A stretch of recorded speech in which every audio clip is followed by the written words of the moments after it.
Just at all food. See the pain.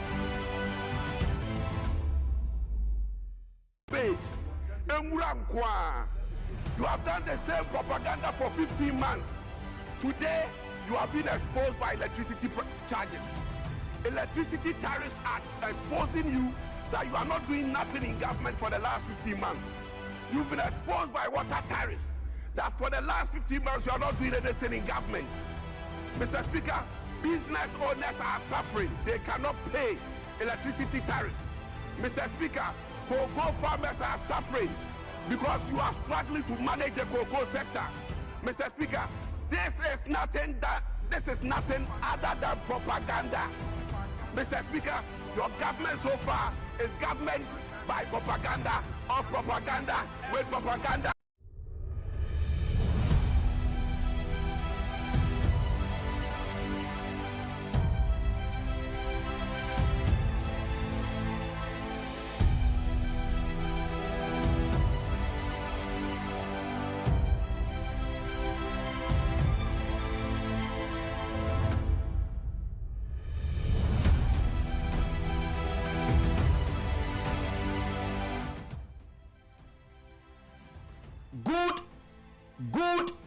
Good afternoon.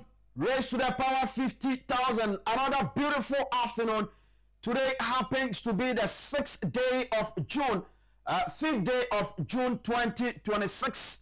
Ebrason say yedi slipage we no ebra fisabe kosisem no 9 ebebo and yede eba Albert Asumani political za will join me here. Isan say ene Friday edition. Eti ene de obe join me in 10 na fe ya hyase di nkomo enkoma wodo bebre ena aba His Excellency John Dramani Mahama Ghana mampani akasa na semen worker ninsem nyina ene se ensuo na eflade wo Ghana ha no enye se engineer se wo Ghana ha no wo nyoma adwuma yie anom no mu ntimi nye bibi ne mbom eye indiscipline eti yebedi ho enkomo awie sanso ena there's another update concerning Kwame Bafo Abronye, chairman for Bono region, on the ticket of the New Patriotic Party (NPP). And yabahana fiano so yediwo enkomo na fe yedin koma wodwa akanso so akawne atoaso akọ yenim na wonim se the base enso so enkoma wodwa ekoso especially oko baby to say Tema West constituency ni mu a amanfo ne nam eno mo ka kire wo yi omanim se omo ye the base movement for no wo mo ka kire omo say look eniama bi sei ena ekoso ena orua ken no hina Agyapong kra no sese aye kasa sante hina frɛ no ene na kasa eti sese kra no na mo ken the base munja masem nya de obeba eti montuma dream na mo samba back to MPP after say wenu nye nipa bi akeke se polling station chairman eno omo namo a omo ni nipa edi nkomo eka sansem we ede kire wo mo ene ade se we the base near I am here today na me to encourage you say look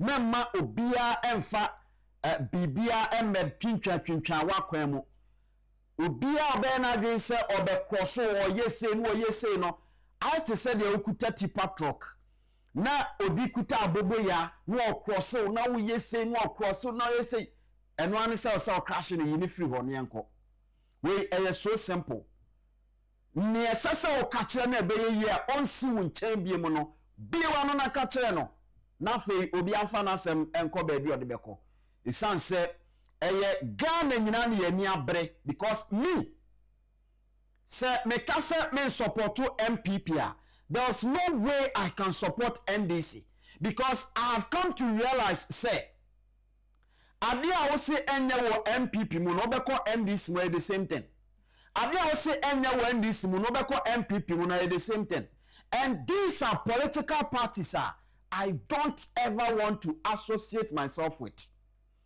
based on eniama wodo akoso ene said ye tietia nkofo fa ahodi so ekwanya ye fa so yembu nipa unless say ye beto aba ansan wo hunu say politician hwehwe party member na kira kwan ɛsɛ sɛ sansɛm ni nyina no etwem ɛna ne yɛde no ɛto nkyɛn a you see adwuma no ɔmonya ɔmadwen so ɔmbɛyɛ ɛma Ghana ho atɔ no because sansɛm a His Excellency John Dramani Mahama ɛka sɛ yɛ indiscipline ɛna ama ensuo eyiri ɛwɔ enkran ɛne adeɛ nyinaa no eti the same indiscipline no political party affairs na me join here MPP the agina the same indiscipline so akɔgye 150 million from World Bank that Ghana for anim si ebetua sika no ya de be so indiscipline na no yanye.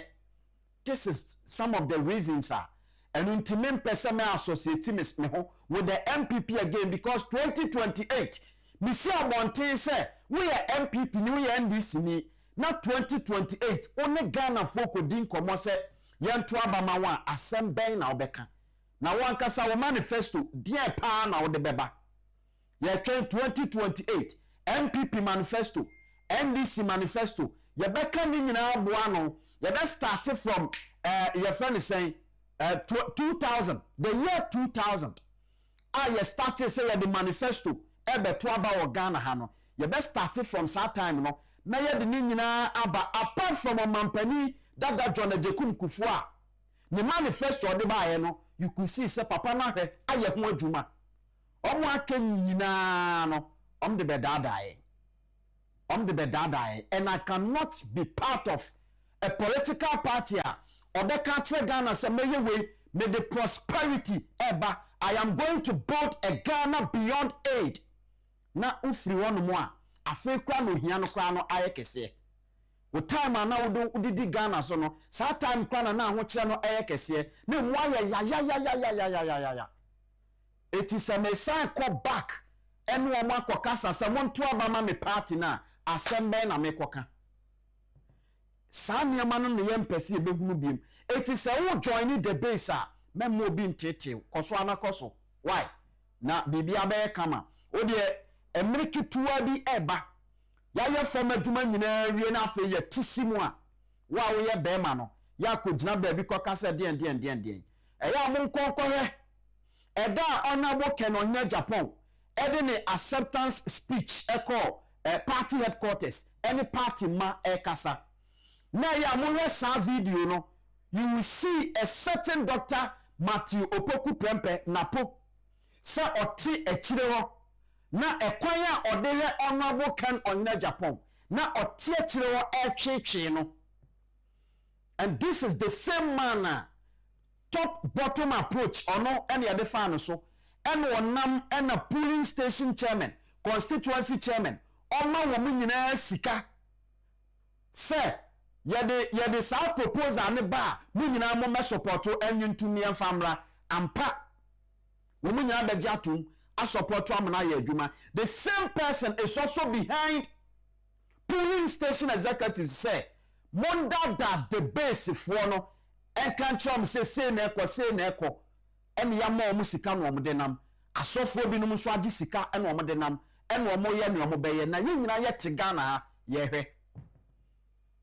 hwe sebra ne so a ene ye behu ni a ewom abusua emrepem ye be bi lines no bebem am ye di nkomo Albert Asomani e join me sesi anu ya hyase na fe nkomo ahodo a ewo no ye di sabato ya fe enso ewofie eti you can keep your messages coming, you can keep your comments coming. Obaje bre na fe wa kenkan ni nyina ema bibia ye kama emrepem ye bi lines na beba na ye di nkomo ama bibia akonanim ma memfa seda no ema Kingdom Herbal Center endupa omode aba no eno na ama enne ahoden aba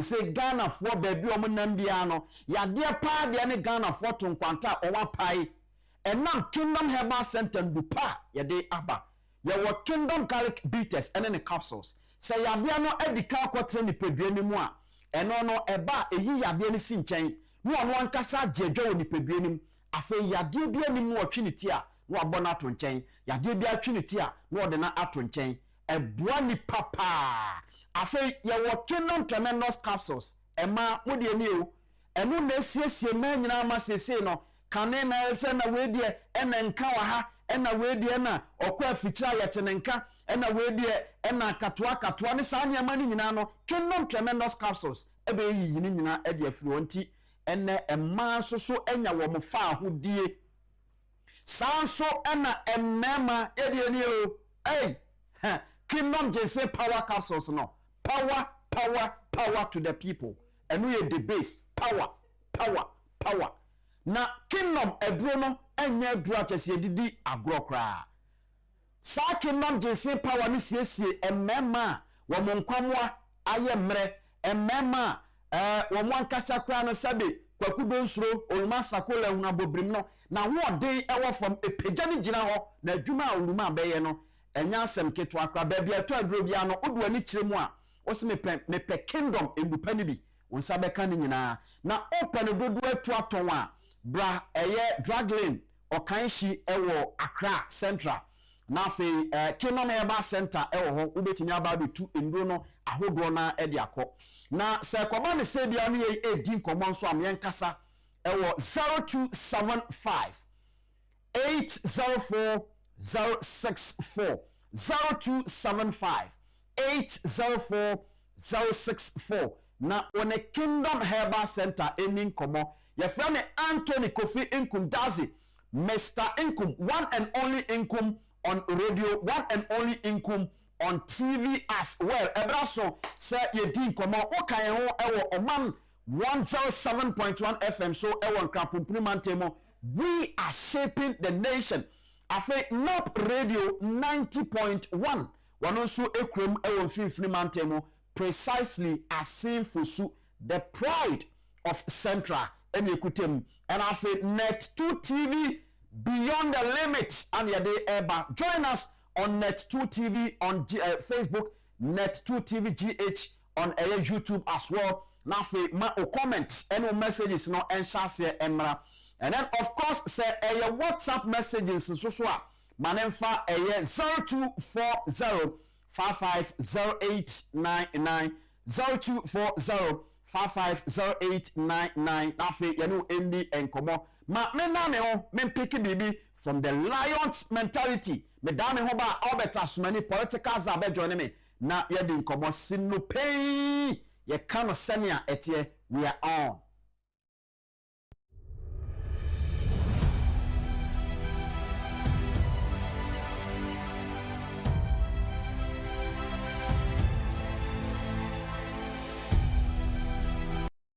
Osho said the greatest fear in the world is the opinion of others.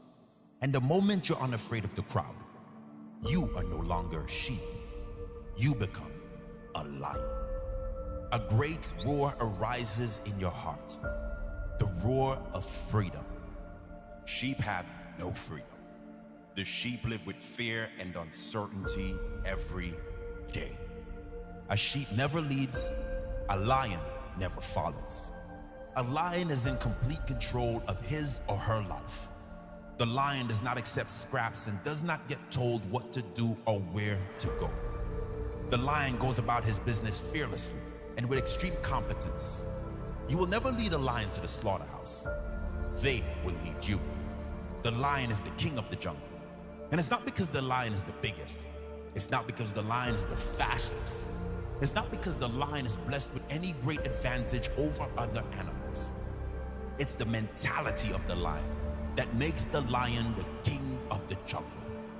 What is the lion mentality? Fearless courage.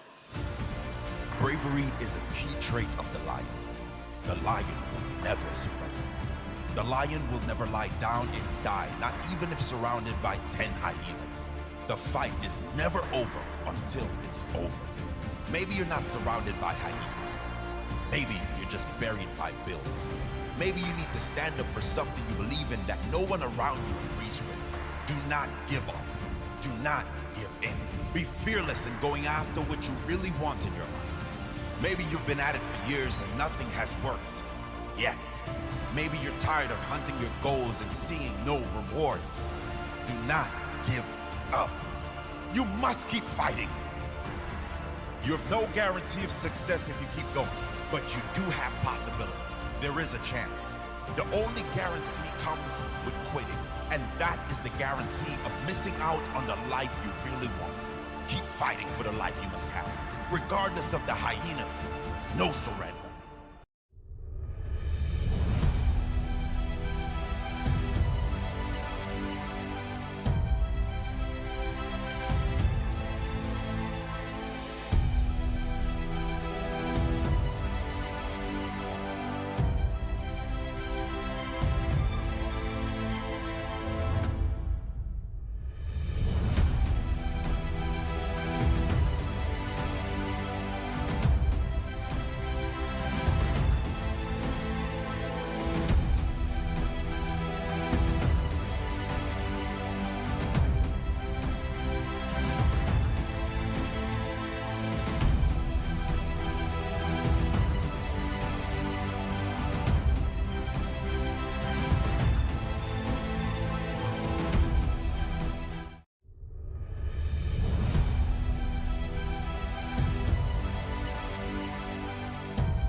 Education is the equalizer, because it is still true that the mind is the standard of a human being. No matter how tall you are, if your mind does not work well, you are just a tall fool. See the pain. Have role models, and the role models, they are pragmatic ones. A pragmatic leader like Dr. Kwame Nkrumah.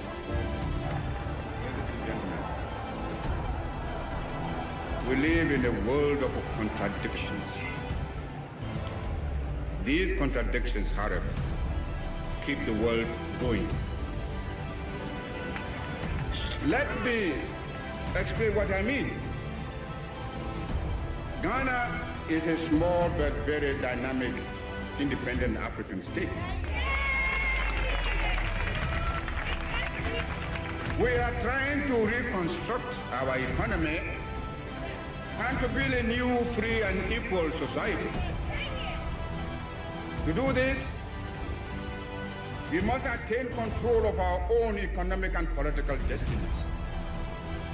Only thus can we create higher living standards for our people and free them from the legacies and hazards of a colonial past and from the encroachments of neo-colonialism.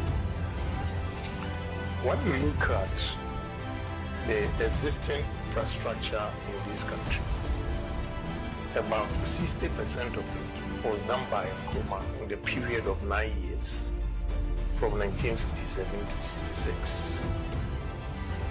And up to now, we've not been able to match what he did. Our enemies are many, and they stand ready to pounce upon and exploit our every weakness.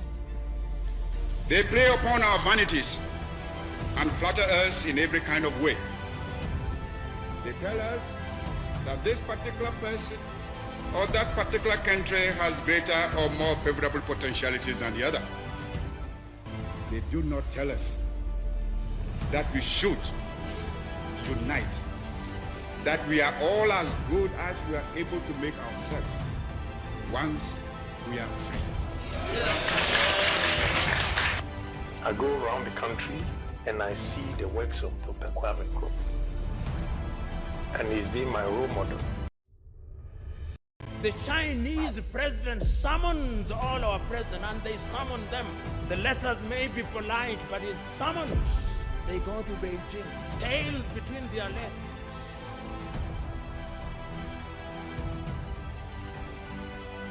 Mr. Speaker, the cocoa farmers, they have reduced producer price, and Erikopoku cannot be found. They don't care about cocoa farmers, and they are here telling us inflation, macroeconomics, is ready. See the pain.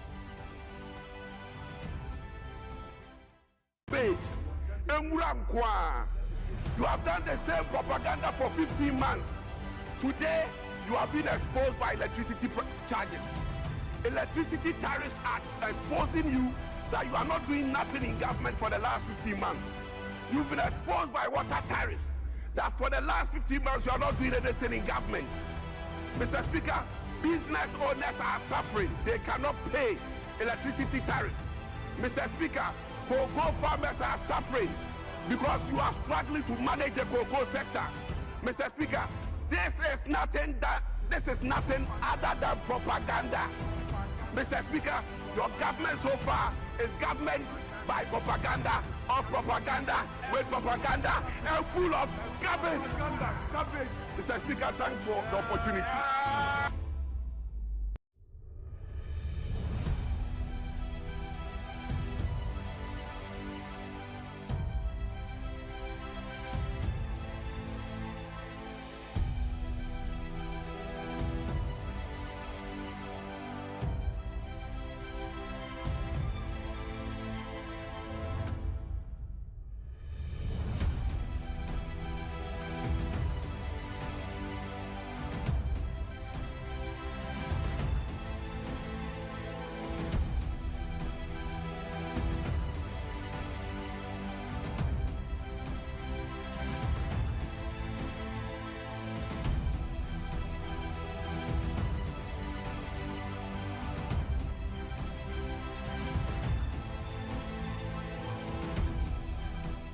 The Chinese president summons all our presidents, and they summon them.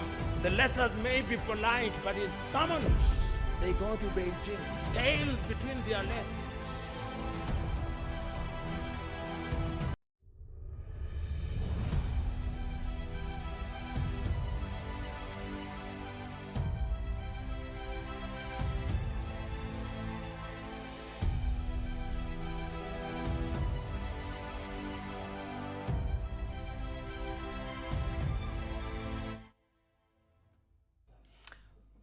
Good afternoon once again. Welcome back. Ebrason say Albert Asumani political za joining enough. You didn't come on. I was in the page where so if you sabre position online, everybody and come up and EBD and come up Ghana and come up and come out do a echo so our memu and the ever enough. Yet the only say and ne a fiada. You do fiada the ayani jija nemum said the bayami you bit me and tentem. Enti wo share enso so no o akwanja se emrepem ye bebie phone lines na afi wadwane ene adi nkomo e wa ha enkomo ho do aguapon so ya ye ba bedi no His Excellency John Dramani Mahama ne die wom afi chairman Kwame Bafo Abronye me boni din na me the chairman ka ho ya me ya bruta o makomam but we ye den he ne dia was all the man eti me de amano afei enkoma wo do so so besan befam so eka ho ye bedi ni nyina na ya toa so akọ yenim Albert Asumani political czar ono oye former student leader and afei osanso politics wo shase anyane papa na bre 20 years and ye ne call voter region MPP for na de ne call me e ko bona ya pro ne widium kakra ko Miki Beka chose pedi ni video ono ankasa hu say yes eni amakom obani pogodi e o de betra say obesre bi ase water agent enfia no so ya na enfia bi ano de ba sa bi okay election 2008 yeah serious. That time na Kwame Bafo Abronye enyu bia wa MPP. So business students na test conform na do omo call voter region at that time no. Instead jai. Na terrible. That's where the jatana nu mo kasa na de mo kwahia. Say ye be ko no. Ye be campaign wo University of Ghana. Ghana hostels ho. Ana at that time kraka papa bay. Sa Benz bus ya na fa 33 ni ade a o ma bobo seat ni bi ochira a otimu a na otesoro o sa Benz kofa ba na chiche ye hu maye various constituencies across voter region na yetu anajo yetu election na 28th December 2008 because na edika to 7th December 2008 ama ya ko runoff tina say ye ko runoff na MPP for ye omohwehwe mu no mu say voter region vote na fi ho bae no omo hu ni ye ehu enti ene sade a adata na afi omo trust agent na omo ye adwuma e wo ho enti ene sade a yemfa test conform no enko support your local agents no and your test conform goods the whole voter region. Wow. And I be kopie mu nkonya now oti region na Mr. Nkum you could do one ajo you be be better because nipa e call you no na me team am need you on na about better say 45 to 50 akaduane e bedi baby aye beda and ajo fortunately me be kono ana me de me tall bread bear 4 loaves na mo sardine and nsuo bi o ba say 2 days na me could do ho me di ho into me backpack and no room me could bread le ba na anajo na bread for no na boys na aditre because cruise so ayo oh massa ese so mo so na ade achi ahenu achi be for the chair ye huma ye constituencies no that na akufo-addo agents ne latest na say bi anya dey say ko present near my accreditation now you will be settle we and Mr. Ye chair my police stations they the elections share so yeah many police station am call no na first round na NBC and 148 and MPP na about 12 with the 148 e ka 12 ho now we are looking at about 160 people almost to about police station. But not police registered that many panel also less than 100. Somewhere see. Some police station na me call that day. Any panka sale so to aba. It was some police station no me less than 100. And so now MPP and at 12 and NDC and 148.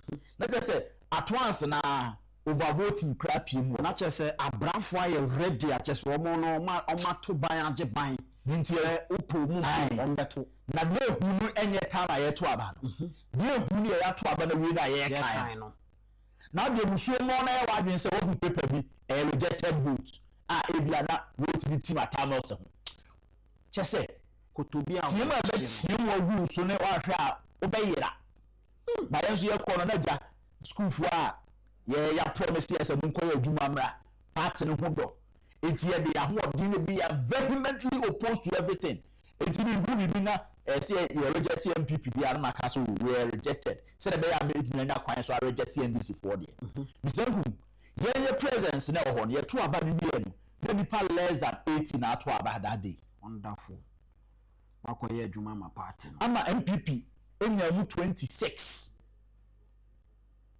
Let us say there has been even an improvement. I assign reduce NDC for no crowd vote. Now would you pin sheet we are a honor or how much as you know? Said a bay I'll be now quite pin sheet na aqua collation center. I'm the iron. I dear Baku see me and maybe I'm that's what I make aside that time president before time, you know. Yeah. Not MPP no power and tinu. Not the then voter regional minister, not the BB Kwabna BB a boy.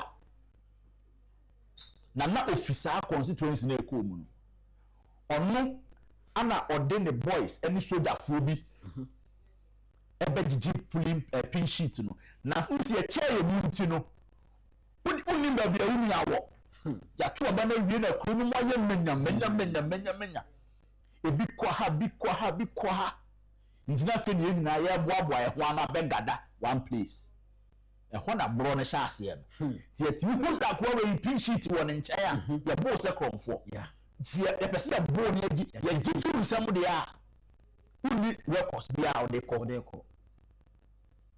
na bro de nso bi ase ya bo ai omo wa ba bi se ye leda o omo se e konkokote yɛtumi twa wɔkyi na bɛka wo kɔn yeah onso mu oduka oh misanku nti honam no ɛwɔ hɔ ti ya de bia so a you say yes you so mo basa na say wa wo yiri body no because we go le be prim nti e de babia ni isi e wanim se de be ya nti bu a obo pieces na de ahye obabi na me ya busa ana minister na be e de boys no e baaye no be rescue ye nti afi o mo de pick up na pick students ne ba ana mo mai ana adwuna ya fi krom ho omo my escort abedru adomi bridge no so ye wura mu ho a atempoku ho oh tienya akwan simu a ye ba kra ne de na ye bigisem na fe busuafo frefre wa bedru we so me say afa me fie for kra de na agensem ma pa ma because me ba fie na me be kra o say be Covota region yes mamenko 20 years boy anadwo na ni dane ebe da University of Ghana na ko mizenku but the way ya MPP for the why child labor that time me Tesco president yentimi ankai se abrantie bia ya adwuma say ya man position me Tesco president honorable Agyapong oh honorable the cemetery so anama sorry me gira ho so anama huri because you see honorable Ken ne Abraham no the door party no na eka emu nipa nyina yeah Honorable Ken ukofie kwa na nkofo gu gate na no that time 2012 na se opentama pie kra ohumi ana ohu anybody or Tescom person obedi lu with you and sawako he want to know why you came sometimes we go with demands here sika no be say go come no question oyi sika no dia Honorable Ken ebeba program what Cape Costa ye ho na ye program expenses we are spend on the organization of the program no either he will give it to you on the day no obeba na obema musika in advance to organize sometimes organize na say oba program na obedu ye na no afro mo bo ka say njoka jense mo bo ka bi at 10,000 you are rest assured so be not 20,000 that day. Wow. Because he will pay for the expenditure and still give you money for your because on se nipa ye adwuma and after adwuma na chi no esese bibi esi esese mutimi komani ma asekuo me say 2008 Honorable Ken Emma Tescom branches or Central Region UNESCO for almost students almost transfer vote at about Central Region. We are talking about 2008. Yes. At that time, UCC na 20,000. Sometime 2018, don't forget. After that, now you hear redenomination every year. And this will be catch out 200 million. Then this kaketwa you cut 20,000 and they crana and just small money. By that time, UCC na 200,000. Cape Coast Poly in 115,000. University of Education winning by 150,000. Nursing Training College 10,000. Ye chairman students omo year transfer. Yeah. Etuaba. That was Central Region. To protect MPP. Assign namzanku na transfer of votes nukra no na adwuma ewo mu no because say NBC for no say you student unfi Cape Coast. Obe transfer vote atuaba. Almost so mo mpene. But per the laws so na emma students ne kwan emomotimi transfer that's it. Honorable Ken organizes security for everybody. You the transport students from campus equal electoral commission office Cape Coast Kotokwaba to make sure say be transfer the vote na ebeka some days to election and all this kind of buy. One time me anka say to abanu. I think say a week or so to election. And we do BSC Cabrera some meeting no more year Nana Atwata the residency regional minister RCCS so hosa. But chess can na mo bia. And mo frey president the call GSika. The chema students na omo transfer votes beto aban. And no motivate you omo mo campus. Go around that time near ba be makwan. It is all just students no kwa we lose vote no. He did all that to make sure say MPP are protecting the votes. enti Zenkum eba MPP adwuma and then me inquire ya omo ayo around boys a omo di party achi ne na se bibi nkoye na se ubie wa no kan na omo attack as if say omo asa we nanani okran so we later day say to asa we nanani say you ya twamo but ya mo ne nam hoyi maye komisa na atwata sometimes 1 a.m. 2 a.m. na me free kokodo eso ho RCC afuna mbese akọ campus party ho donti na sabre no obi de bibi boot trim krade me ma me ne me papa ko anim ba bia na me ne nam because a certain honorable Agyapong be has motivated you na honorable Ken me say you have to go after some man tie ya no mudi me sa ye time na ye di party na chi no anke edia e because I can tell you people who were ministers under President Akufo ah from Batescom program all point ya no makotono mo V8 no matu omo mau papa penny pa with the minister or President Akufo time e will ministries mienu office region the body this is here but for the sake of this conversation me money di oba campus no obekono na kwa bi ton finance ho and of friends finance no mini nice akwa kan otua aka say yenche finance ne ma ankwara abetra sifia no patwen wa na ye program wi akoba no do 8 minister mam ye got baako one man you can say even public system machines na yakọ rent ni mpom ankontua kamaye misengum e be ye executives ne ka ama fe yehu sa akwa na kra ba ni edwane so see nya sika they will just come misengum nipa bra MPP ni test it is a be na me sheni bi I no be feel say I'm telling her me see the love I had for MPP and Juma Miyema MPP no I don't see a single person MPP and net I will bet me catch them say of the partner me share na akufo-addo atare me t-shirt and am the colleges obi o me mate bi ani number 1 the chile 2000 na akufo-addo na number 1 and the chile me yet right every na me nkonko campaign onu keko sayo baby ye fo bonkus the students are there to ni din but edin aga se fo ebubonko ba na ye wa man je na to ni din bonkus akoto chere nom ne out any motivation Tescom your motto ni say commitment without inducement they do baby ni o si aye commitment without inducement I don't mean free It's a focus test call as commitment without inducement, but with little motivation. Commitment without inducement. Yes, because you can't induce us. It's here they paper and a young man. We are committed without any inducement, but with little motivation. What motivates here? They are going to induce in the process. Yeah, but I won't feel. But a whole do paper. Yeah. Nobody in MPP. I'll bet like I said that time ye jumano. Na ono edo party ne che. Entiende se bibi koye na SSA wo kan. Enso ene me kokko form se si asem contest ya. On be disqualified.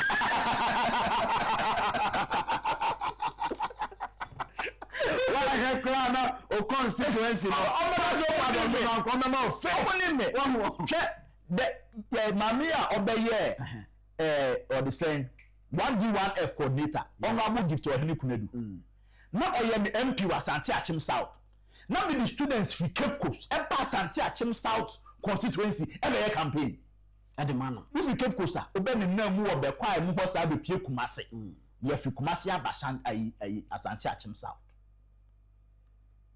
Now I mean you know as Deputy Minister of Trade and Industry and that lunch Martin. Say Kumjai.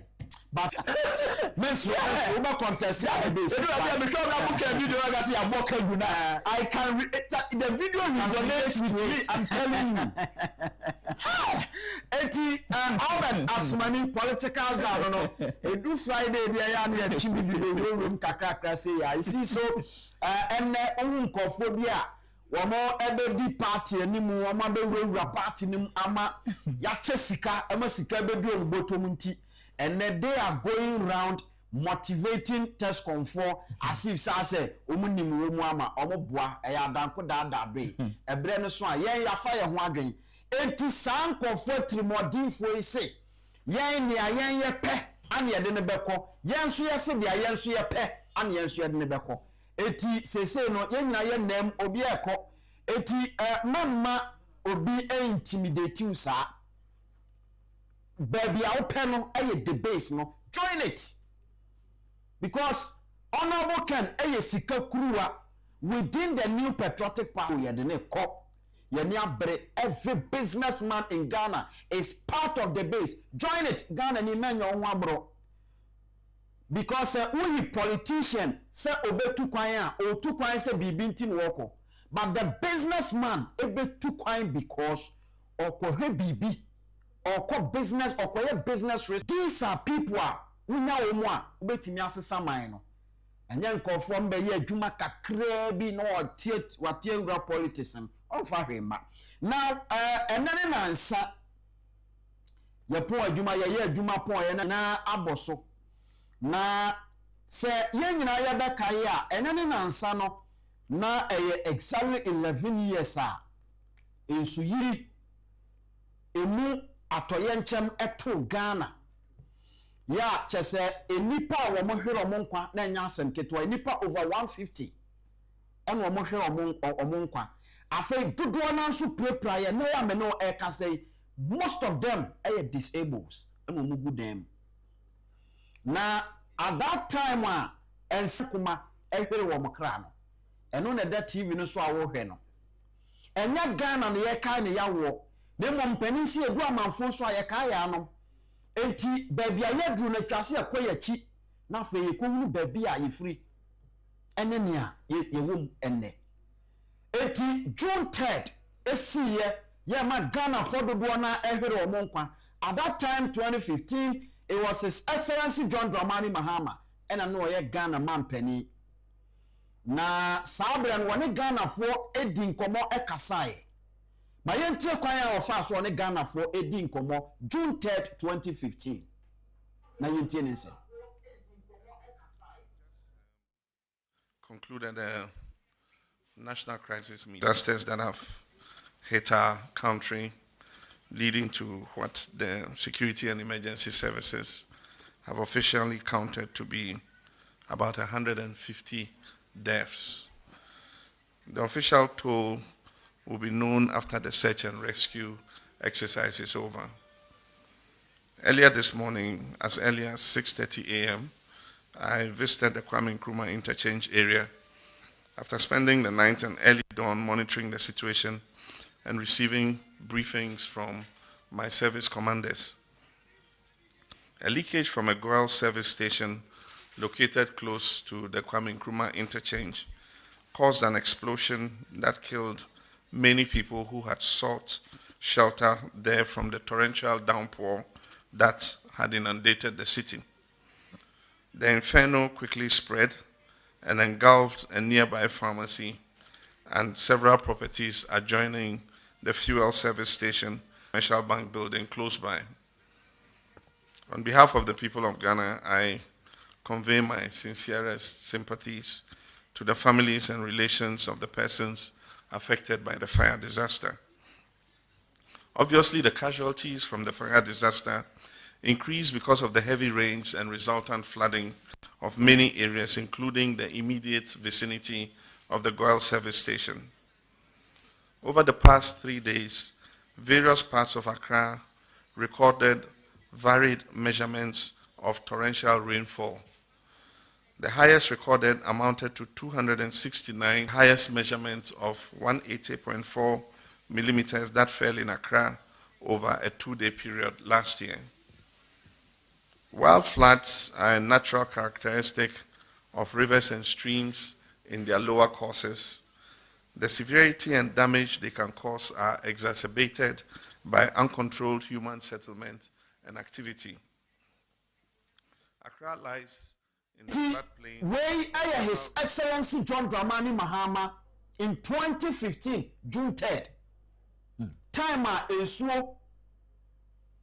Na utie na semwa na oka security services omo ye adwuma ede atwitwaje Ghana for dodo no nso no wo bo maba so ekwan omo fa ye adwuma ene ade afe ogina saa kwan ne so ede saabre no akoma na ekuta no enso ede chichire Ghana fo nyina ewere na owie ne saa no ene wosan kasi so se no aban hyehyɛ ya waye ene se womo ebe make sure se womo donate sika ana ye 50 million Ghana cedis 50 million Ghana cedis in 2015 na ye sika mua eti ye de betete gatem ebiebiem se de be ya ensuo no eba ebetimi akọ ema saa ohawi no ye hunu biem 11 years ago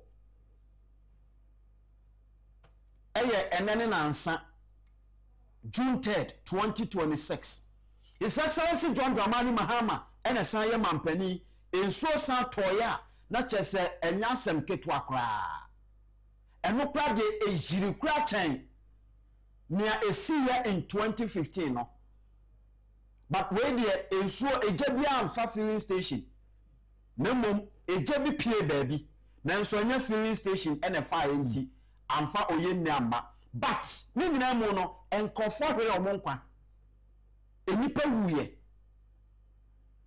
eti eba asamom so enye sesa na te a His Excellency John Dramani Mahama eniha eti mayanto ano na yentie na asem a obeka ede a kire Ghana fo nyina enene na nsa de ye si yi no mayentie na asem a wasan aka kire Ghana fo.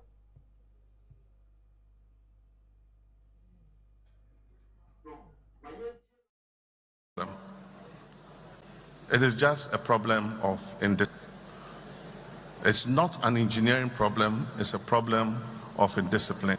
But the problem is when we do seal drains, people drink sachet water, they eat papaya in those styrofoam plastics, and they just dump them anywhere.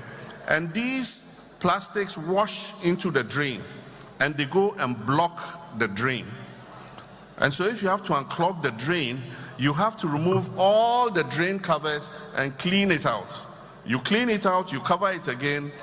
In the next 3, 4, 5 months, they have clogged again. But that is not even the major problem. The major problem is the location of Accra. You have the Pein mountain range, and you have the Atlantic Ocean. Before people came to Accra, you had the Lafa stream, you had the Densu, you had the Sakumo stream, you had where rainwater that falls in the mountains that flow through to the Atlantic Ocean. Then you come and build a city in the path of those streams. What do you expect the streams to do? The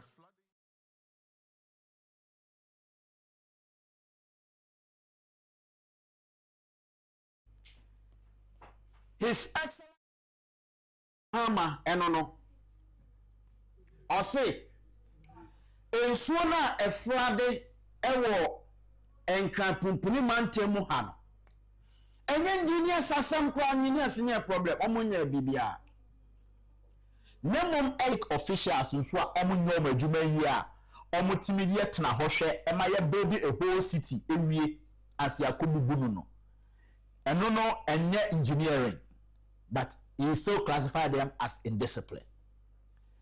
What is the measure on President John Dramani Mahama they are too hot to curb indiscipline in this country? Solution since when President Mahama will say indiscipline problem, and for that matter now he's coming to tackle indiscipline in this country. Away. And you see, untumi enkoye la sulala awo nkofo amaso nkosrestre sika meye obibi yehia we aye nkoye we yehia we enti President Mahama ene na ban mu mpanimfo no. What is the measures that on they are to kwemu to curb indiscipline in this country? Yebeka bibia ti indisciplines ye twan ama IMF ana abema rules and regulations to curb indiscipline in this country ana. What has he done about it? In Suebayi, the only minister who's on in Amkromi, a greater Accra regional minister. Do you see the environment minister? Do you see or the saying the local government minister? You don't see them anywhere. Adia Abbey at the public health hazards and ever. Health minister must be concerned because enche you better say cholera or the saying outbreak aba. Minina edia no mo ya afa ho. You see adia na ye no. President Mahama should sit with the engineers and get proper briefing. Also okasa na obi ka say President Mahama dey do baby dey o kana asem. Okojira brochire ana otoma na yen. Say no pure water na ato atwene ye no wi ano ato atwene. We sanitation or the saying rules and answer engagements on the ministers na ya omode besi saade na no edahin. And I will not blame only President Mahama. I remember say born tape from 2015. Na wabedia akonyanda ana wankasamba enti onye nipa foforo. He is not an alien to this problem. Yeah. He is not oblivious of the fact say Accra a flood every rainy season. And the or the Bible lecture say na the 4 years na so no asanko. Who say e do baby a hwe President before time no. The Vice President Ali Mahama started campaign bi. Wanya bo for that indiscipline campaigner or the saying former Vice President the late Alhaji Ali Mahama who so started campaigner na Emma government to mu ha menye say you see they are instructed. Enti se woye mampani na se woti ho na udi enipa so a ye de mra nso no wo mampani no has to be disciplined to make sure say with instructions to your subordinates no it is upheld. You don't issue instructions and go to sleep. Sir President Mahama obia enye rhetorics and asem papa na oka anka obaye has must roll Koko any the Hubrofo. Esanka, enquire say, Obiako issue wrong permit inti, yen transfer ne koga maga, and as a kusobu baby, and as on one casani chrome boy. It is not a matter of transfer, it's a matter of dismissal. The discipline has to start from the top. President Mahama doesn't think he can sit at the Jubilee House and think, say, what wanting discipline. Some of his appointees are highly indisciplined.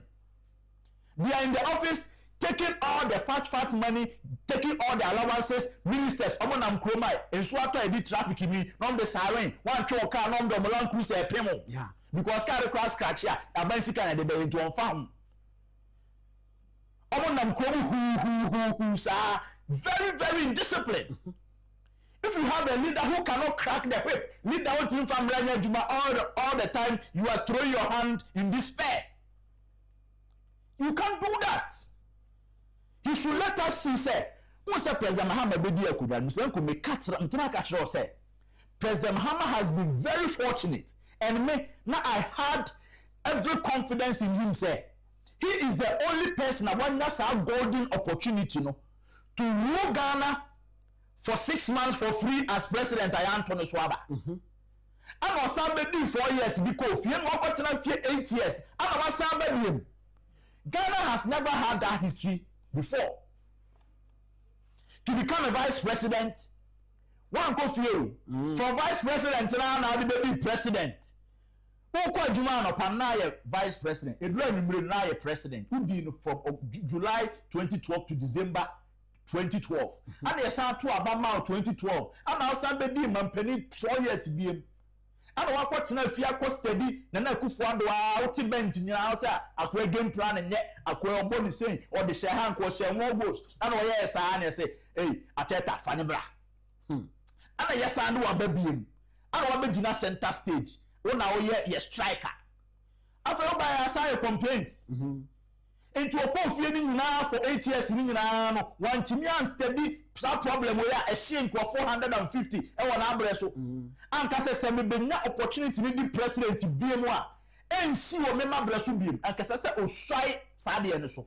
Send me the president to be ma. I will make sure say a dear MPP name for them to me for 8 years. No, remember Benya Sadi.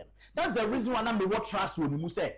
Wakuna experience me, and this is the time to write his name in the history books of Ghana in gold. Now, my president, Yebeka say, what distinguishing him? Yeah. Now all the Enyama and Kofodity talent 2012 to 2016, and now I corrupt. Wakwajika, why you saying, why you incompetent? A better say President Mahama Kofi 2017. Never be Canadian way. His Excellency incompetent John Dramani Mahama. Because now incompetent John Mahama. Before you go incompetent account. Yeah. And by this time, as I said, Obabe Yisa in Nebeka competent. No. Now all the year Jumame. But Obejina Kojina London. Ako Kase Ghana for your discipline.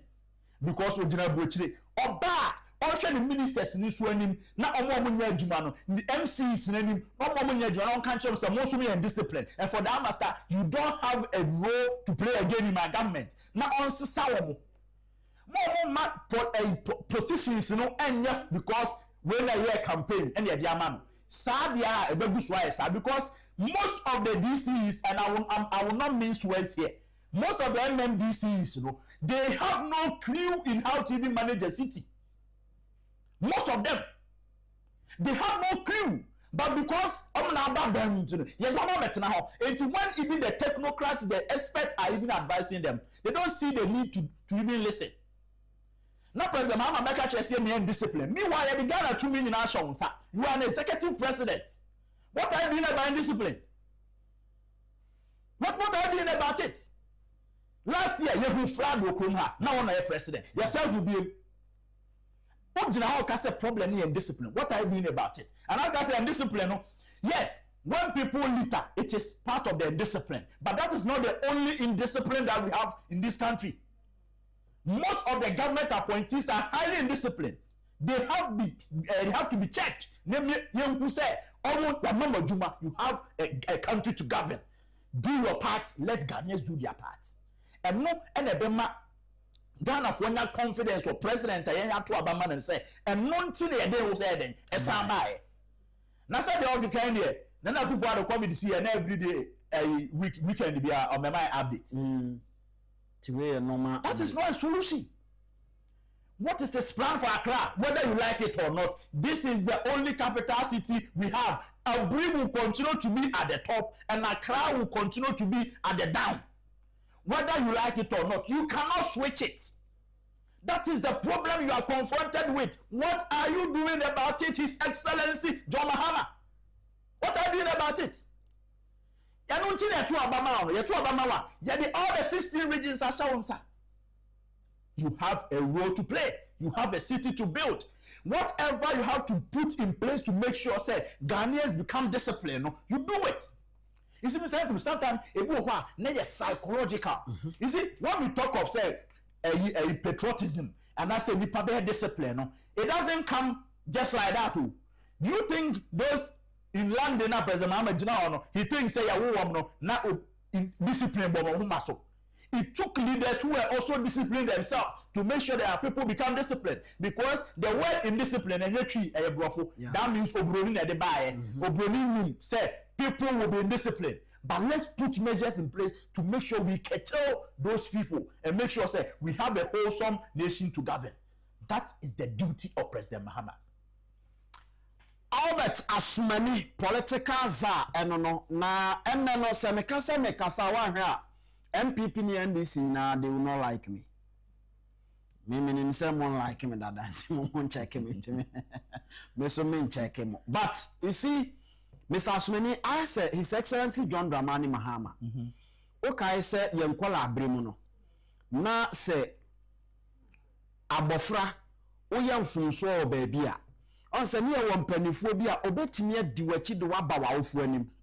na wabɛka akyerɛ awofo se bɔne sei no waye enti o pese wɔteaw na awofo ama no go ahead so oh tea no ade we de tea no enti awofo nanim hɔ na wateaw of course na said your big no big do beatings so wow don't say yes and near my with the fear of God His Excellency John Dramani Mahama senya so ye mampani anka mekwa kwa na awofo akira kwan na matia ne kakra what put the fear of God in him I'm telling you because as His Excellency John Dramani Mahama no the team ya ne de because ya mana de na kwa say said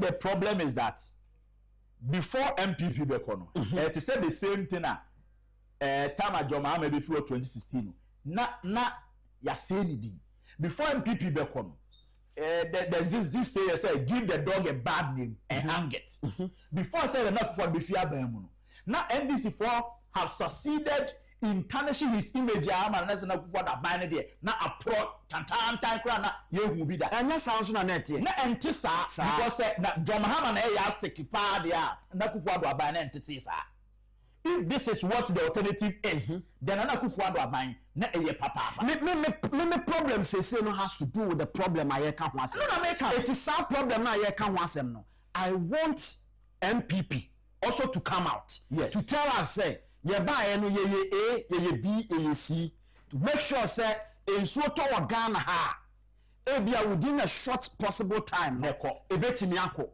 sanya baby ono anka se gina o landing etie wo no anka ebetimi ahu the same thing enso e wa ha look yama ye mpanifo tirimu aye wo mo de of course asa Ghana for ye bufu ye o kan sa enya na nam ha no anya agudie dabi because MPP for also cannot say they did better in solving this flood issues. And only as someone they couldn't also do it because uko Dubai a man for a pronankasa senior da hono omo bohom eden esidan enti we dan ya Ramsar site to sayin fan na wo Ghana no o mesidan wo enti what you have to do is that I was so nya plan nipa ni sidan no chare usi e was man ye ma ubesidan o Ramsar site no bo ebeye den. What I say, of course. And you say I'm a coin, you be my coin. Then mom no go buy thing. That is where because you may need more money to make sure say oh you got this proper engineering work. That's it. That's what I have to do. Munja mo see, but mo man no go nya thing. You see, say your man no go nya thing. On one kasa de best scale. Your problem they say. Bible say, Nyankopon kra obo wiase no. Na wiase asa eye saka. It had no form. That was the time of said, let there be light. Yes. And then Nyankopon start to say, all bad here. But Nyankopon bad here no. Wa mo edan a many pass ni pa medem. Yes. Enti o ma ni pa nyansa ene adwen. Ana utimi clear ba bi na wasi dan asi ho. Sa adwen na nyame di ma nipa no. Ese se wo nipa na o exercise sa adwen no so no. Or the same nyansa eden eto ho anya nyansa kwa akukuduro so ka ho ana meken enti se opese usi dan e wo baabi ni sankum Ghanaians may be indisciplined but our authorities how are they also planning the city? How are they planning it? Ni sankum ubedu estate baabi no na unhu baabi a yede or the same flower bakukura besi. That's it. Purely concrete jungle. And so there, we are concrete manner on travel. Or they're finding a way. That's it. And how are they planning their cities in your cities now? Or Ghana, especially Accra. And now so simple Ramsar site no so be see fie we be do green grass. Ye ma won to war en fanfa. Now you find a way to do it, but men my aunt now you have say, Emma, any kwase we sit down ha, any kwa we ya danya omubesi, but find a way so okay omubesi no. Ye then say in 2 woman in conform, then develop one year. Say natural holding areas as a nipano. We shouldn't also be comfortable say oh ahano said about President Mahama can oh a wetlands and in Sony bar a holdia na ato ne bo ase na dia kogu punum se ye enkrofo a yen kasa ye ni abre stress ye chechira yan kasa kra no ye steady wetlands no ene na adwuma ye man ne holy water na we can even improve it better to hold more water. That's it. We can do better. What are we doing about it? Ghana, we rely on everything natural source. Young speeches reading too much. Near train saying Uncle Pombe Tons Waguso. And yes, I unyan Krumeni. Meanwhile, Unia or Wagadugu, Brazil. And Ninswo, and so tomatoes. And this is what we are Mampena, so I say, or mouth for call or they say, Wagadugu for tomatoes back. Now what's in Ghana? We won't show now what be Biana to me and Yabino. I am when you meet your colleagues at even ECOWAS summit and AU summit, when you see them, when you Maya Manjia body gas, Dimachino, ya Babu Kroma, more number. My pompofi. No man natural sources, and Yamodeo, Ghana, and I have wetlands, and I say, and I have wetlands. The Oboni knows how or be developing that place, Krana, and be holding more water than its natural state. Yemni babia is won by holding. What are we doing? The bia ya pete what enso ta o china mesimi dan na bola so ni agowe nkukofu na enso ate na so ye nam na ya bola life krom enso bobu kru because mesi dan na mansio me nsan kosi na fe sa yentimi mfa we nchekere o man say na amamoti ya Mr. Nkum, I bet you I can be the president of Ghana easily. So simple. Sit at the Jubilee House, and I have directed, I have instructed, I have directed, I have instructed. What directing a BBC instructions and without any following up, without any backing. Now I say I have directed, sir. You remember also not 2028 about not the Obama afa the bag no call, another person about near Tana na say I don't also call. Because Oko Kase say obi be MPP NDC. And so ya a buffer kroma a buffer su. And so ni NDC for any MPP for free offer the base for the campaign ma John Mahama no ono na so the time the polytanker na see so any econo. Yeah. The tank that is supposed to carry water. Now the water is carrying the tank. Assemble kra me how. Yes, you bet me who be our Ghana. You bet that's sorry who be our Ghana. What you say? My uncle phone lines no so now free. I have 4 year phone so me komo. Na nyankopo ya adoma if you draw that kono ya the document be ba no akpo say honorable Kojo Pon Kruma gina wa oka say Ghana ban niam a wo ba beye about eye Accra. E kwan ya be fa so be develop Accra. Any sika e ba ye no how wo mo chiche sika ne ade nyina no medini nyina be ba betu TV so no ahwe. No hu say enye kasa na nipa pe. Enye time bi no obi time obi say because odi or wa ba mu nti obi time no. Debi na mom ne papa mu a mayan tna on ka brofu bebre na adwuma ketua bi esese ye ma sabe ya dwene no ehuru ko baby e ma bibi beka ho ne yetime de so ne so ne simple no na ye bre ne ye da ho ne ye bre 11 years ni ansuo tokum nipa before the na ansuo to afankofo sa but we see ya na no no wasoro chen bibia in 2015 ti eni ehu ye anami so hwe de asensi na ka se we besi wa afe na nso ne ye wen no afe na eba ti ye betena krom manso a nyame abo ama ye se ye develop natural resources e de boy ama ye sika no so no ye tena ha ma na kuye 0240550899 0240550899. Hello, good afternoon. Afternoon. Sinopay. You can't send your peer. We didn't have your free Mamintio. Your friend George, because I free Mamintio Joy. Aha. President, yeah. Oh, no, ministers are on my dear Tema and or form administrative. You may be on the vacations on me. Romu Diakamana, no way.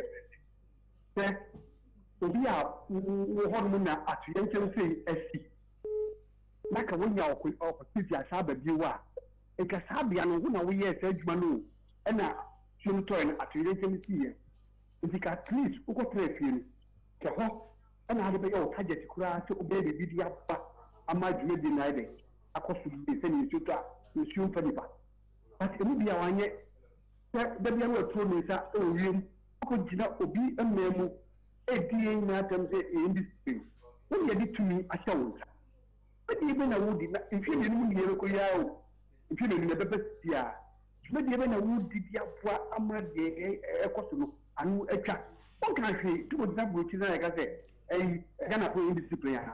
Again, I had 2 months indiscipline. Yes, we had the Merase Miriam Amena say na wo mo aka so entwaso why 0240550899 0240550899 osu betimi afre no aba na oba ye ntientiem na unua so emre bi and we have enough time aye pese etiefo ne ahwefo so enya bre ekasa 0240550899 0240550899 enche yebekwa ahoma so na afi yedi nkomo enso ewo fidiem ha 0240550899 0240550899 sabato yafe enso ebe messages ahodo ayensaka ebe join na afi wodi abrey na yatoa so ema bibia so akonanim asembe na esie monkasa nkyere me moma me hunu ne ekoi 0240550899 0240550899 obetimi abam amyedi nkomo na afi nkomo ayedie no eye His Excellency John Dramani Mahama na semo a oka se Ghana for eye indiscipline enomu ena ama ensuyire eba enti kosi se sabe obiye ni beti obiye ni beba ne ho so ensu beyira fayensa ono mampani ne de wan kire se owo adwini bi anan hihye bi ya wode eba resources anyankopon de ama natural esese eboayen no eno ena chese sese mom no yete ho ema ne ekuyen na yebekwa ahoma so na afei yedi nkomo ewo ho na yekwa ahoma so a ye ne honorable Ken OHENE Agyapong ena ekodi nkomo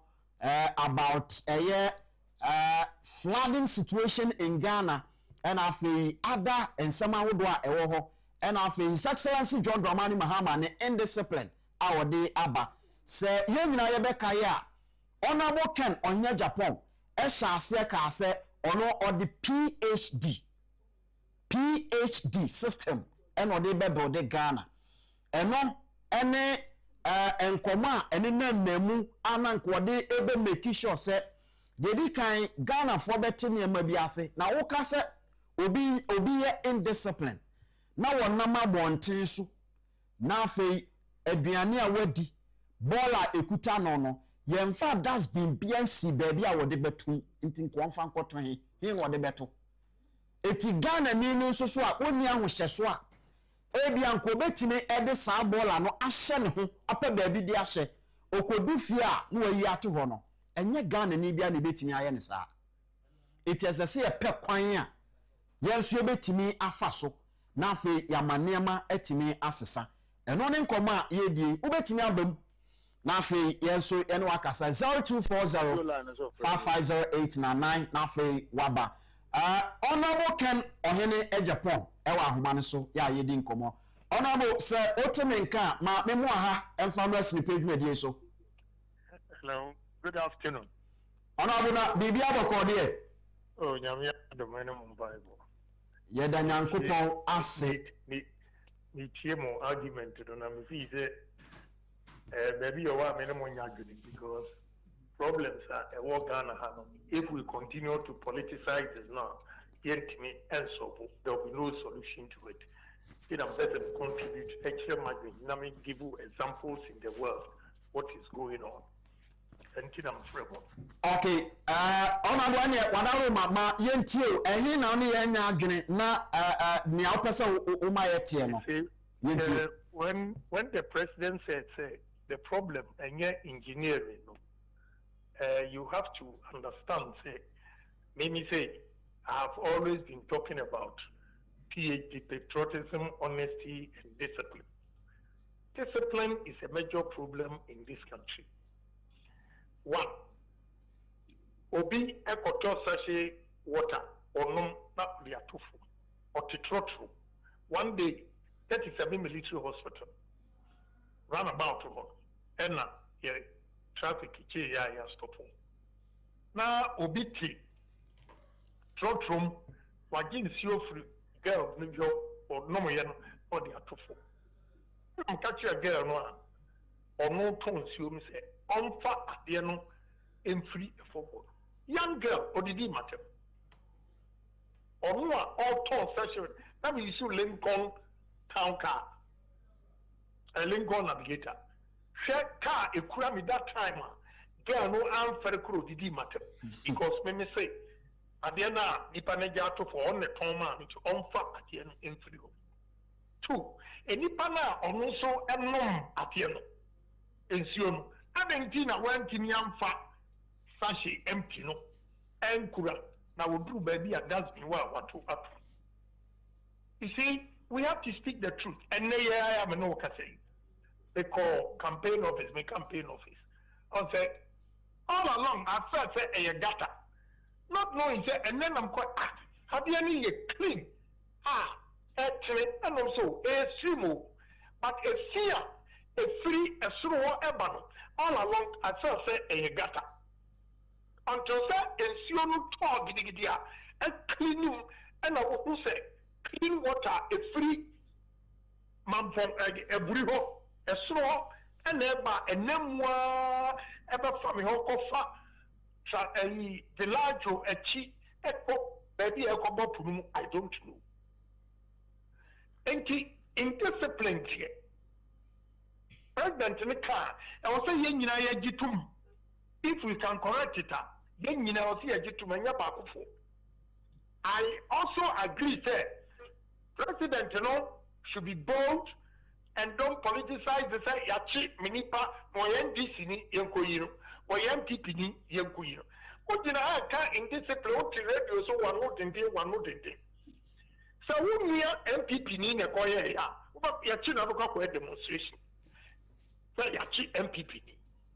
Antagonizing MPP4. So NDC ni and MPP4 also near Chinua. NDC4 the demonstration. So antagonizing NDC4. This is the problem we have in this country.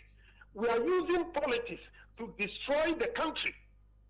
Because more argument if the president says one of the reasons in discipline we have to admit because of the river or the river lagoon, ukwa a good insurance, ukwa Dubai, the same size of waterway, boat so. I keep saying this. And are you expecting the president to go around all the time to inspect a form you clean? Now look at BBC ensure to regional minister Antoine. It's his duty. It's his duty. Abayino be a was to be accounting. Assembly SSC. And Ochraku. May one factories bear for a bubble, and I'm near him for no. My we call you arrangements in the noir. You have a car assassin once. My friend, Zambian company beyond by generating electricity. A medium representative no bar him. I know, okay, said, oh, I want ensure what was H, and you're good for us. I'm going to say we can expand it. What you are in for kind? And about why a pa if he said, and call for basis, you are dying up block waterway, no, stab it. And then for buy the degree, woman in the end quite cheap you.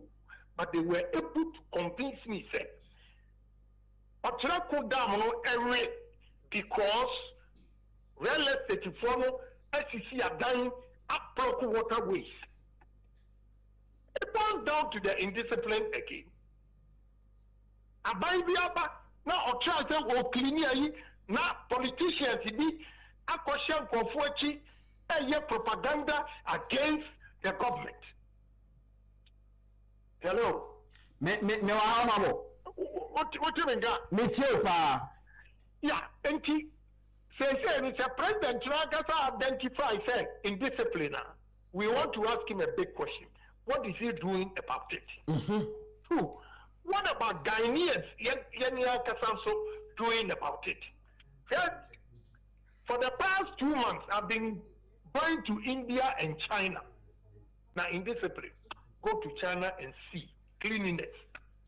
Monfra Kenneth, Namumisano, he has been indoctrinated because we're American against China. Okoye for the fact, what if this are 10 years, 9 years in Onkoi? This time I'm in a Koye. The boy in a meeting told the Chinese friends, the American passport, no more money Chinese passport.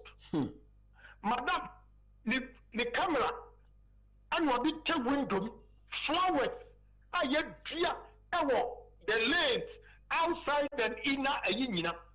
Neat, meaning, Konekudu, India. Failed. You have no idea.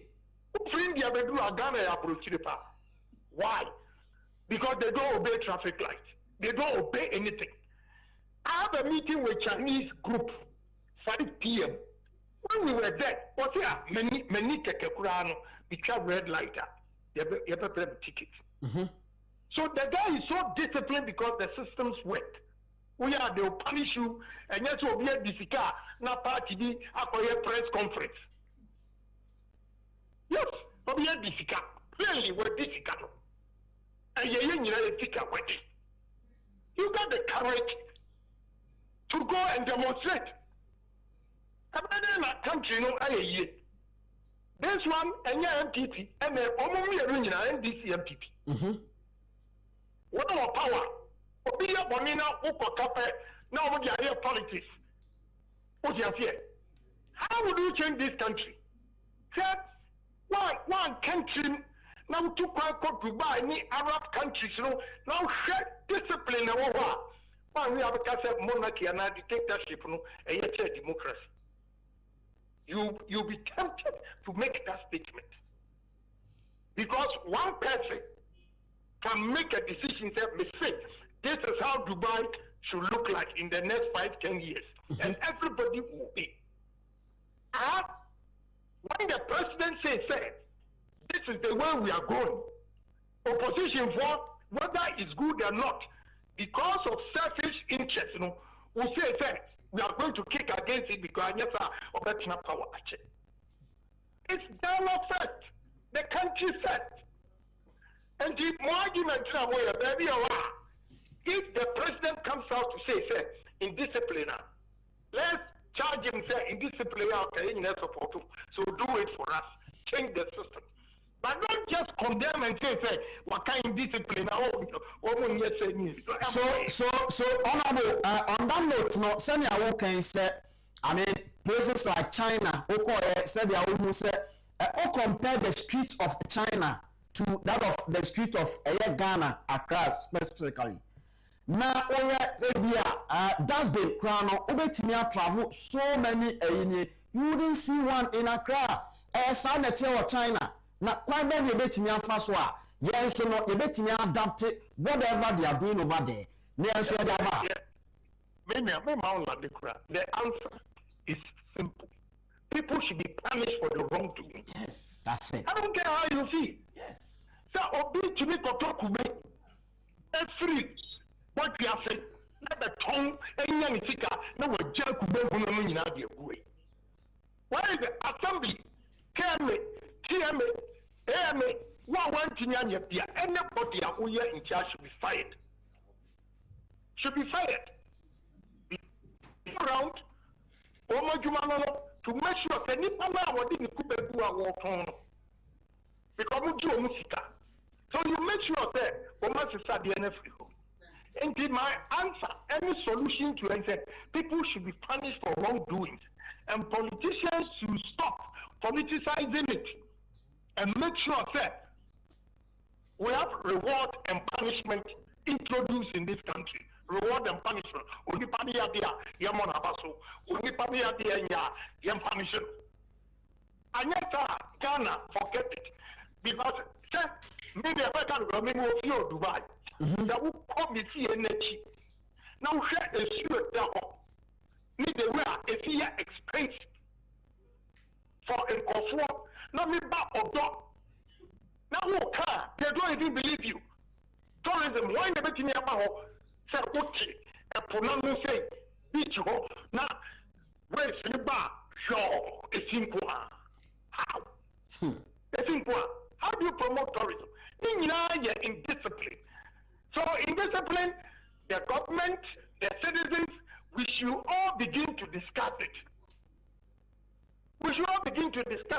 it's about rule assembly or carry out because the ensure or make you reference every assume benina what way to my block is so indiscipline real estate for now assembly for actually you musica they know say I don't know you know what jiska land that for actually because a crown way apai eya to on and so no much it is indiscipline. So let's talk about this. I have told you patriotism, honesty, and discipline. And then, on our president, now it should be a discussion. Let's discuss this thoroughly and see all media houses, all Ghanaians, stakeholders, and what Ghana. We should begin to talk about discipline. Now, you say you have politicized it because you can Agyapong and car where MPP, you know, NDP for against it. Mahama NDP, you know, MPP against it. We are not being patriotic.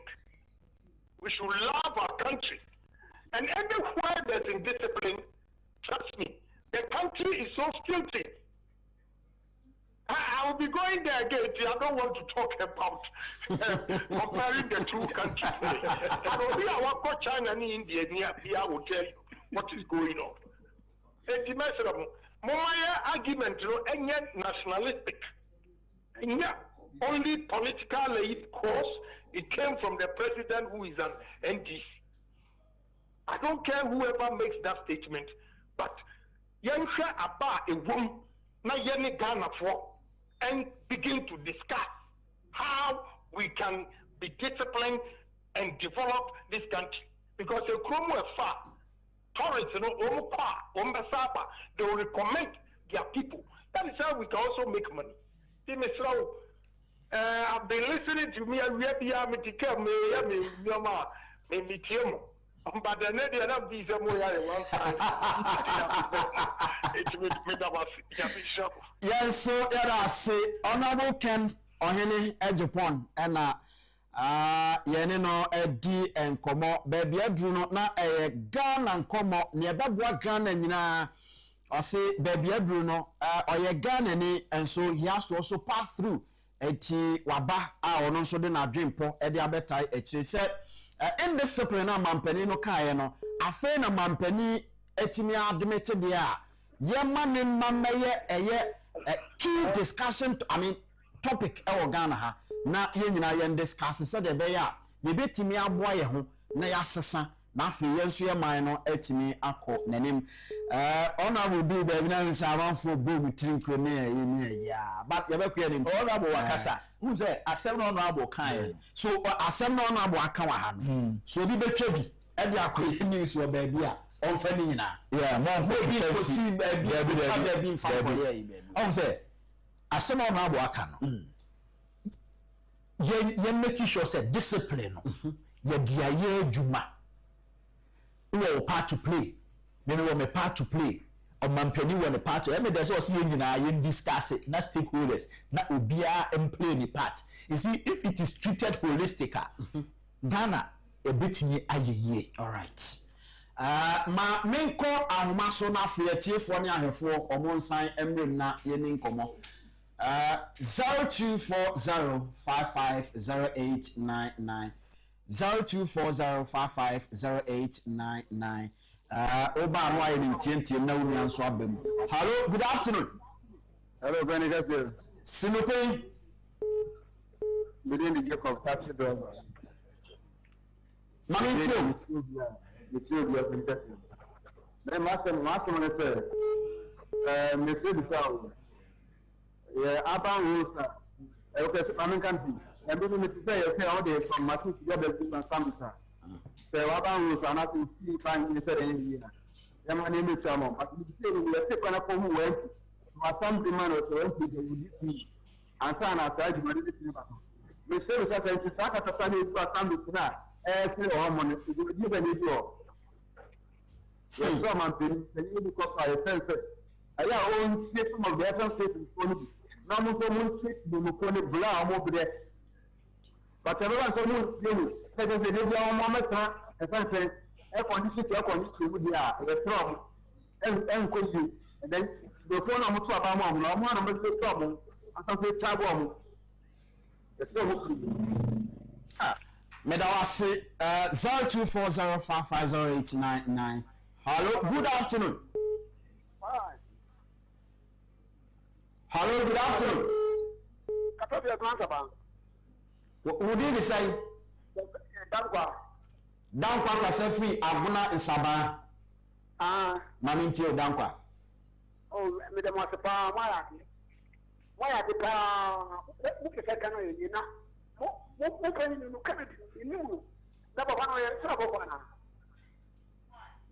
O nipa wọ́n sẹ́ wọ́n àtẹ́sọ̀ ó yẹ nípa ó kú wọ́n sọ fún kàtàmù náà yẹn kàtọ́ ọ̀sìn náà wàá fọwọ́ kàtàmù sẹ́yìn yẹn wàá tẹ̀sí ma kẹ́lẹ́ fún náà tó wọ́n ò bí a ọ̀ fún wọn kàn náà àtẹ́sọ̀ yẹn ti mú fún ọmọ kan lẹ́yìn tó tọ́ lóò wọ́n yà àdìpọ̀ náà mi sọ́ra yẹn nyinaa yẹ abẹ́rẹ́ yẹn tó tọ́mùsọ̀mù yẹ bíyèsí náà mi ò bí ẹ fi àtọ́ ẹ̀yẹ simple thing. Medasi 0240550899. Hello, good afternoon. Good afternoon, welcome now. Of Harvard. Ejo usu mamintio. And not then number some cabin. Never seen that book. Oh, no, NDC for no. Yeah, do want to move because yeah, by the solar system near there because a baby factory near there. In the solar system, a baby use. At that light, you know. Napo rumra NDC for pa. Ejo usu 0240550899. Hello, good afternoon. Good afternoon. Sinupe. You can send me here. We didn't baby of free financial. You patch me doing the Casafin Medin. My one phone on a minty won't can you. We should did say. You start the Casafin Medina. O Casafin Medina. You patch you. My intil. You, Mr. Encomida, senior Jumapa, my madam. Na you and the Penforte and Captain Casabia, you know, and can with young and Casabim, young Papa can not Becassa, what you're not doing a fat indiscipline. Sir, indiscipline, or no, or entity no NDC. Only 20 and nice, no be a bonnet, yakin so. As some said, Nepani party. Oye bonia na ye ken ha she Medina ha ye wo me Medina taxi run wo traffic na mu di papa di echi onno nse no na oja di tu gotemo na me say da agodia anka wona na bi na beye na obeka kyerɛ no odane na ni a ohwe me ni na okata me say mu kosko kakra na mama mo hu me so ene me say da enye tunu asemo na me kan dukra acher yoti ye president odi osie be yo Okay. and sana gana asisi ye yo ye ke ko ye nyake Medasi ma men for last two chorus na Sabato and Remy face. Hello, good afternoon. Good afternoon. Sinupe. You can't say the TM Soku. Would anybody have free financial? I push the Kenyan Pacific more central A+ Nukum. Hey, Abush Kelinke. Mammy too. You be sure, papa. Listen there. Mama, and that might say honorable Ken Nenka. We and the election is talking about the Ghana president. Because of the penny yet, I'm from now some of the different which if you want to walk out of those missions, may and you know quite name if you are them. The minute paying the action of the baby Ghana, it's Miss Robiara, if you are not booking at Agyapong, ultimately you betcha. So bet your my gun no this will be a woman na yentimechi. Yenti honorable can at Agyapong nechi because he is the only person Ghana hama over to save Ghana, not Ghana for what I do. Let us see. Yamisha Monet, my father. Mensumida City, Abuskele cannot the base no more young Waguma go more central. Okay, hello, good afternoon. Hello, good afternoon. Good afternoon. Sinupe. You can't send me Opening within the baby of free finament, we are last caller. Because every east and west. Okay, Safi. East and west. East and west, no way. About Doctor Ni, Mammy Hannah, I said, no, about them home. There be no doctor ni we there now east and west there on a papa here Kingdom ginseng power capsules ebeboa why you afraid for Nessie my fancy. Oh, come on, Mama Kasai, last one. Hello, good afternoon. Now what did you say?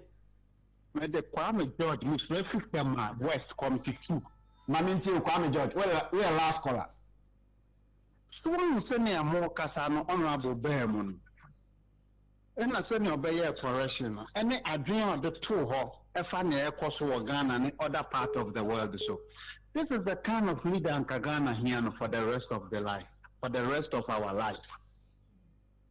But I am a yasa abanasa went to me. Uncle, because the best person to rule Ghana is Kencity Agyapong. For now, Masamano. All right, thank you very much. Sabato, we are fe ayakrado. Ya odi messages ahodo no. Odi ba Sabi. Mr. Inkum. Good afternoon. Yeah, Nia. Sinipe. You can't send it here. Now I want to say. Nyami Adam now swear. Nyami Adam, where did he? Where did he pa? And your young quay. Okay, Mr. Inkum say, yeah, me shall said there, and the YouTube messages no, and I shall say, me via and the WhatsApp messages no, aka home. Way a champion Kwame. I say, good afternoon, Mr. Inkum. Watching you live from the Wu Equiapim. The base is now creating fear and panic in NPP, but they should calm down because we haven't started yet. Hashtag the base Ghana first. Hashtag the base power. We see Ebenezer Dia. We see the base Ghana first. The base jobs. The base power. The base Akronfos road. The base forward ever. The base NPP ni NDC cross road. Ombe Ghana kwa. Kukua agree say good afternoon Sinupe crew. Great submission as usual from Albert. Keep it up. Watching you guys from the United States. We associate Jennifer Ichama. Was a good afternoon, good people for of Sinupe. Mr. Inkum, all is well. The base is coming. The base Ghana first. The base Ken is coming. Job man. The base jobs. We see a George Owusu. Was watching you live from Germany, Hamburg. Was the base Ghana first. The base jobs for the youth. Power. Good work done. Ways to see a Richard Bless. I say Honorable Ken is God sent. He will definitely be the president of Ghana in 2028. Way as so Richard Oheneba Adomako Edifi UK. I say Mr. Inkum, tell Mr. Sumeni that he has suffered for NPP for nothing. Or Beba the base. I say let him join the base and the savior Ken will get him rest. Simple as that. Yeah, mommy, really a job for say good afternoon, my PhD family. We thank God it's Friday. Wish you a wonderful and peaceful weekend. God be with you till we meet Monday. By God's grace, Sinupe as it is. You should put Ghana first. Way as so, mommy, we need a champion. You must say, please leave Albert alone. When the time is right, he will come and join the base. Don't put pressure on him. Mr. Inkum, where is your fugu? Why do you let your brother down? You promised to wear fugu every Friday, Mr. Inkum. Yeah, man, me trap on actual. We see a Richard or Hinebado Marco. Also, Mr. Also, Mr. President, enforce the laws in your country. You have all the powers to let it work. We see a Mena Isaac. Also, hello, Mr. Inkum and Mr. Albert. Good afternoon. If you are a youth and you still vote for NPP, stop and vote the base movement. Ghana first. Thank you. Watching you from Cantonment. We see a Beatrice appear. I say, hey you, hey you unrepentant NPP people should stay off Otumfo, okay? Because when he advised you guys, you decided to do otherwise. Honorable Ken has a destiny to fulfill and no one can change it.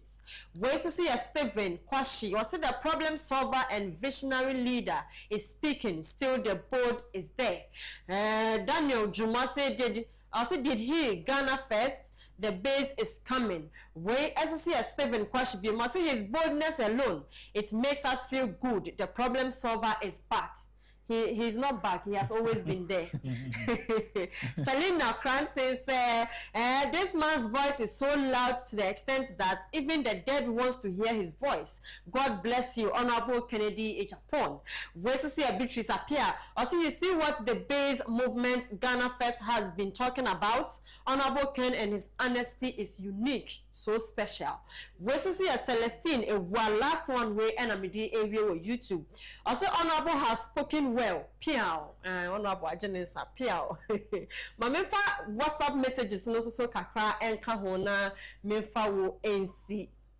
We say, good afternoon. In fact, Honorable Ken would be a great president for Ghana. No doubt about that. We say, political czar. For the first time, I disagree with you. Must the authorities tell the citizenry to tidy their surroundings before they will do it? Please, let's be guided. We say, Mr. Inkum, Ayuko, Pein, yes, and Pein. The base all the way. We are waiting for the base.